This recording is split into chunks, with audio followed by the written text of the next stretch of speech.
ओम श्री साईनाथाय नमः। ओम साई राम। श्री साई सच्चरित्र अध्याय 39। बाबा का संस्कृत ज्ञान, गीता के एक श्लोक की बाबा द्वारा टीका, समाधि मंदिर का वर्णन। इस अध्याय में बाबा ने गीता के एक श्लोक का अर्थ समझाया है। कुछ लोगों की ऐसी धारणा थी कि बाबा को संस्कृत भाषा का ज्ञान न था और नाना साहेब की भी उनके प्रति ऐसी ही धारणा थी। इसका खंडन हेमाद पंत ने मूल मराठी ग्रंथ के 50वें अध्याय में किया है। दोनों अध्यायों का विषय एक सा होने के कारण वे यहाँ सम्मिलित रूप में दिए जाते हैं। प्रस्तावना। शिरडी के सौभाग्य का वर्णन कौन कर सकता है। श्री द्वारका माई भी धन्य है, जहाँ श्री साईं ने आकर निवास किया और वहीं समाधिस्थ हुए। शिरडी के नर नारी भी धन्य है, जिन्हें साईं ने पधार कर अनुग्रहित किया और जिनके प्रेमवश ही वे दूर से चल के वहां आए। शिरडी तो पहले एक छोटा सा ग्राम था, परंतु श्री साईं के संपर्क से विशेष महत्व पाकर वह एक तीर्थ क्षेत्र में परिणित हो गया। शिरडी की नारियां भी परम भाग्यशालिनी हैं, जिनका उन पर असीम और अडिग विश्वास प्रशंसा के परे है। आठों प्रहर कामकाज करते, पीसते, अनाज निकालते, गृह कार्य करते हुए वे उनकी कीर्ति का गुणगान किया करती थी। उनके प्रेम की उपमा ही क्या हो सकती है। वे अत्यंत मधुर गायन करती थी, जिससे गायकों और श्रोतागण के मन को परम शांति मिलती थी। बाबा द्वारा टीका। किसी को स्वप्न में भी ज्ञात न था कि बाबा संस्कृत के भी ज्ञाता हैं। एक दिन नाना साहेब चांदोरकर को गीता के एक श्लोक का अर्थ समझाकर उन्होंने और लोगों को विस्मय में डाल दिया। इसका संक्षिप्त वर्णन सेवानिवृत्त मामलतदार श्री बी.वी. देव ने मराठी साईं लीला पत्रिका के भाग 4 स्फुट विषय पृष्ठ 563 में छपवाया है। इसका संक्षिप्त विवरण Sai Baba charters and sayings पुस्तक के 61वें पृष्ठ पर और the wondrous Saint Sai Baba के पृष्ठ 36 पर भी छपा है। ये दोनों पुस्तकें श्री बी.वी. नरसिंह स्वामी द्वारा रचित हैं। श्री बी.वी. देव ने अंग्रेजी में तारीख 27/9/1936 को एक वक्तव्य दिया है, जो कि नरसिंह स्वामी द्वारा रचित पुस्तक के भक्तों के अनुभव भाग 3 में छापा गया है। श्री देव को इस विषय की प्रथम सूचना नाना साहेब चांदोरकर से प्राप्त हुई थी, इसलिए उनका कथन नीचे उद्धृत किया जाता है। नाना साहेब चांदोरकर वेदांत के विद्वान विद्यार्थियों में से एक थे। उन्होंने अनेक टीकाओं के साथ गीता का अध्ययन भी किया था और उन्हें अपने इस ज्ञान का अहंकार भी था। उनका मत था कि बाबा संस्कृत भाषा के सर्वथा अनभिज्ञ हैं, इसलिए बाबा ने उनके इस भ्रम का निवारण करने का विचार किया। यह उस समय की बात है जब भक्तगण अल्प संख्या में आते थे। बाबा भक्तों से एकांत में देर तक वार्तालाप किया करते थे। नाना साहेब इस समय बाबा की चरण सेवा कर रहे थे और अस्पष्ट शब्दों में कुछ गुनगुना रहे थे। बाबा: नाना, तुम धीरे धीरे क्या कर रहे हो। नाना: मैं गीता के एक श्लोक का पाठ कर रहा हूँ। बाबा: कौन सा श्लोक है वह। नाना: यह भगवद गीता का एक श्लोक है। बाबा ने कहा, जरा उसे उच्च स्वर में कहो। तब नाना भगवद गीता के 4थे अध्याय का 34वां श्लोक कहने लगे। तद्विधि प्रणिपातेन परिप्रश्नेन सेवया उपदेक्ष्यन्ति ते ज्ञानम ज्ञानिनस्तत्त्वदर्शिनः। बाबा ने कहा, नाना, क्या तुम्हें इसका अर्थ विदित है। नाना ने कहा, जी महाराज। बाबा बोले, यदि विदित है तो मुझे भी सुनाओ। नाना ने कहा, इसका अर्थ है तत्व को जानने वाले ज्ञानी पुरुषों को भली प्रकार दंडवत कर सेवा और निष्कपट भाव से किए गए प्रश्न द्वारा ज्ञान को जान। वे ज्ञानी जिन्हें सद्वस्तु ब्रह्म की प्राप्ति हो चुकी है, तुझे ज्ञान का उपदेश देंगे। बाबा ने कहा, नाना, मैं इस प्रकार का संकुल भावार्थ नहीं चाहता। मुझे तो प्रत्येक शब्द और उसका भाषांतरित उच्चारण करते हुए व्याकरण सम्मत अर्थ समझाओ। अब नाना एक एक शब्द का अर्थ समझाने लगे। बाबा ने पूछा, नाना, क्या केवल साष्टांग नमस्कार करना ही पर्याप्त है। नाना ने कहा, नमस्कार करने के अतिरिक्त मैं प्रणिपात का दूसरा कोई अर्थ नहीं जानता। बाबा ने पूछा, परिप्रश्न का क्या अर्थ है। नाना ने कहा, प्रश्न पूछना। बाबा ने पूछा, प्रश्न का क्या अर्थ है। नाना ने कहा, वही प्रश्न पूछना। बाबा ने पूछा, यदि परिप्रश्न और प्रश्न दोनों का अर्थ एक ही है तो फिर व्यास ने परि उपसर्ग का प्रयोग क्यों किया है। नाना ने कहा, मुझे तो परिप्रश्न का अन्य कोई अर्थ विदित ही नहीं है। बाबा ने पूछा, सेवा या किस प्रकार की सेवा से आशय है। नाना ने कहा, वही जो हम लोग सदा आपकी करते रहते हैं।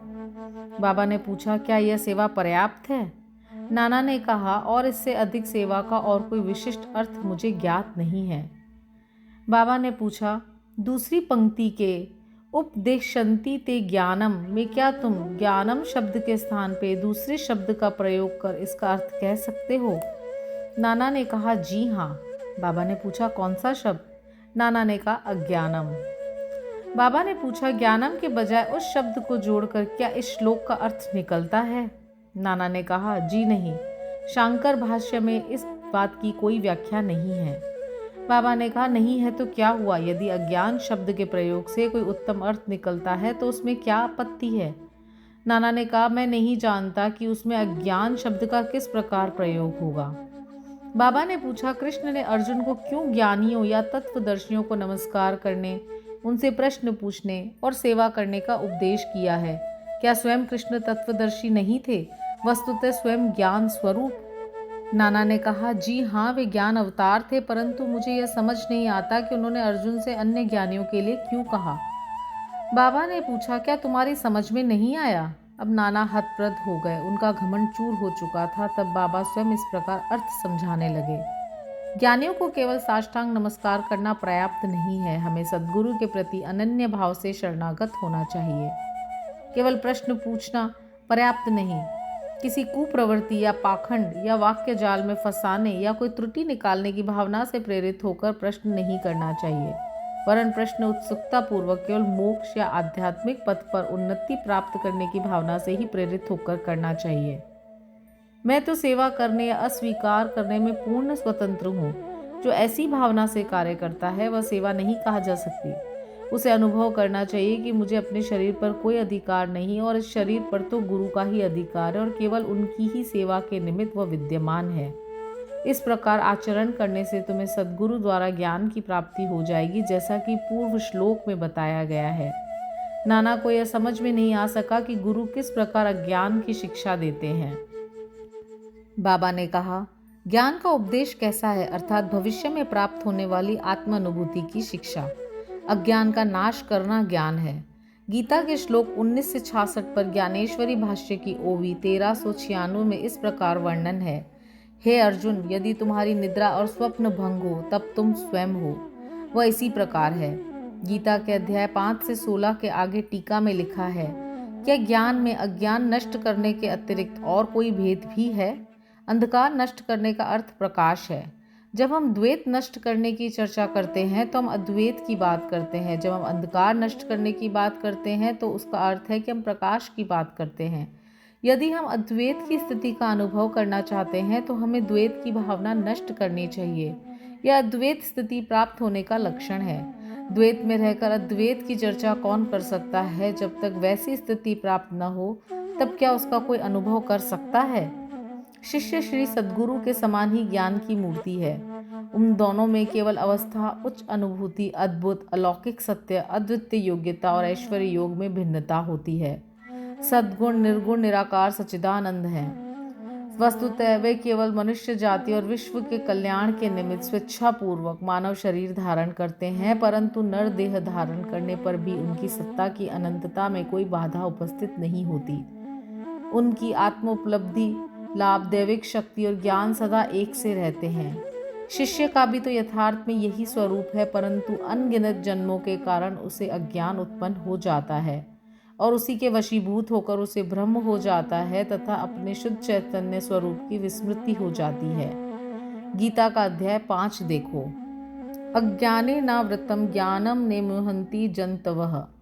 जैसा कि वहाँ बतलाया गया है, उसे भ्रम हो जाता है कि मैं जीव हूँ, एक प्राणी हूँ, दुर्बल और असहाय हूँ। गुरु इस अज्ञान रूपी जड़ को काट कर फेंक देता है और इसलिए उस उपदेश को करना पड़ता है।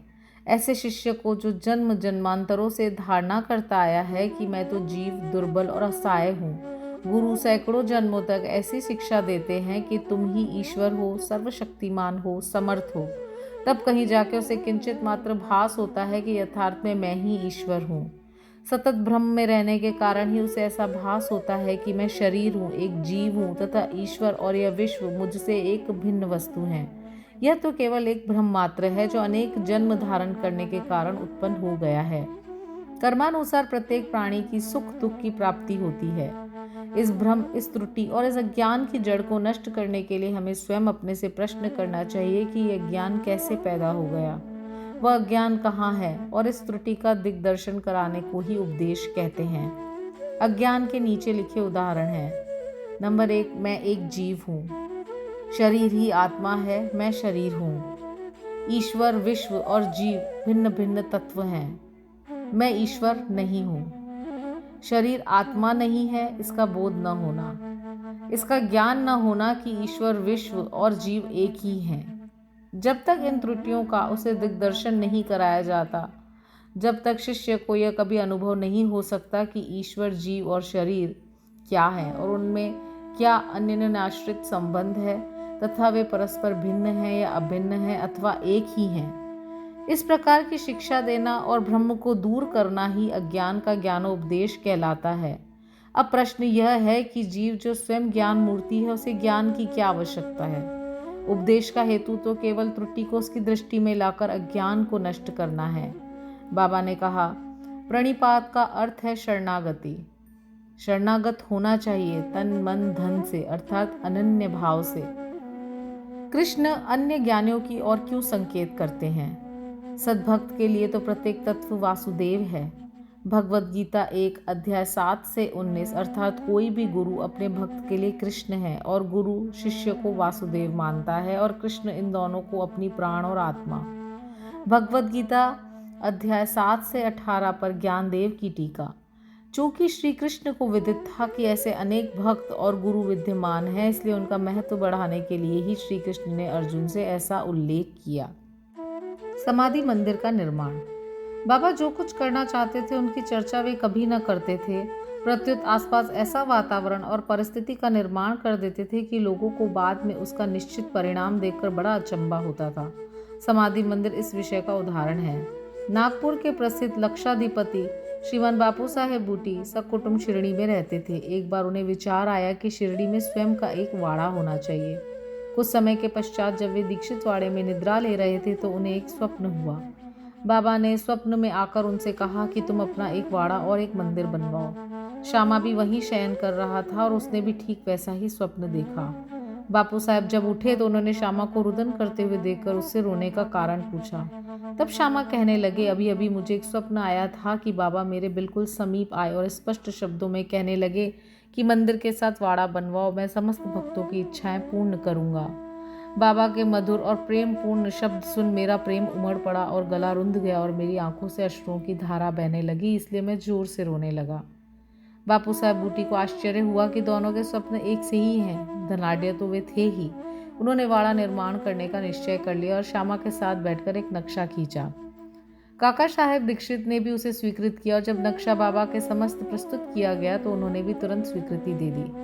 तब निर्माण कार्य प्रारंभ कर दिया गया और श्यामा की देखरेख में नीचे मंजिल, तहखाना और कुआं बनके तैयार हो गया।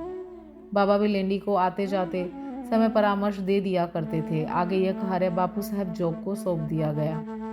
जब कार्य इस प्रकार चल ही रहा था कि उस समय बापू साहब जोग को एक विचार आया कि कुछ खुला स्थान भी अवश्य होना चाहिए जिसके बीचों बीच मुरलीधर की मूर्ति की स्थापना की जाए। उन्होंने अपना विचार श्यामा को प्रकट किया और बाबा से अनुमति प्राप्त करने को कहा। जब बाबा वाड़े के पास से जा रहे थे तभी श्यामा ने बाबा से प्रश्न कर दिया। श्यामा का प्रश्न सुनकर बाबा ने स्वीकृति देते हुए कहा कि जब मंदिर का कार्य पूर्ण हो जाएगा तब मैं स्वयं वहाँ निवास करूंगा, और वाड़े की ओर दृष्टिपात करते हुए कहा, जब वाड़ा पूर्ण हो जाएगा तब हम सब लोग उसका उपभोग करेंगे, वहीं रहेंगे, घूमेंगे फिरेंगे और एक दूसरे को हृदय से लगाएंगे तथा आनंद पूर्वक विचरेंगे। जब श्यामा ने बाबा से पूछा कि क्या यह मूर्ति के मध्य कक्ष की नींव के कार्य आरंभ करने का शुभ मुहूर्त है, तब उन्होंने स्वीकारात्मक उत्तर दे दिया और तभी श्यामा ने एक नारियल लाके तोड़ा और कार्य प्रारंभ कर दिया। ठीक समय में सब कार्य पूर्ण हो गया और मुरलीधर की एक सुंदर मूर्ति बनवाने का प्रबंध किया गया। अभी उसका निर्माण कार्य प्रारंभ भी न हो पाया था कि एक नवीन घटना घटित हो गई। बाबा की स्थिति चिंताजनक हो गई और बापू साहेब बूटी निराश से हो गए। उन्होंने सोचा कि यदि बाबा चले गए तो वाड़ा उनके पवित्र चरण स्पर्श से वंचित रह जाएगा और मेरा सब लगभग 1 लाख रुपया व्यर्थ हो जाएगा। परंतु अंतिम समय बाबा के श्रीमुख से निकले वचनों ने कि मुझे वाड़े में ही रखना। केवल बूटी साहेब को ही सांत्वना नहीं पहुंचाई वरन अन्य लोगों को भी शांति प्रदान की। कुछ समय के पश्चात बाबा का पवित्र शरीर मुरलीधर की मूर्ति के स्थान पर रख दिया गया। बाबा स्वयं मुरलीधर बन गए और वाड़ा साईं बाबा का समाधि मंदिर। उनकी अगाध लीलाओं की था कोई न पा सका। श्री बापू साहेब बूटी धन्य है जिनके वाड़े में बाबा का दिव्य और पवित्र पार्थिव शरीर अब विश्राम कर रहा है। श्री सद्गुरु साईनाथार्पणमस्तु। शुभम भवतु। ओम साई राम।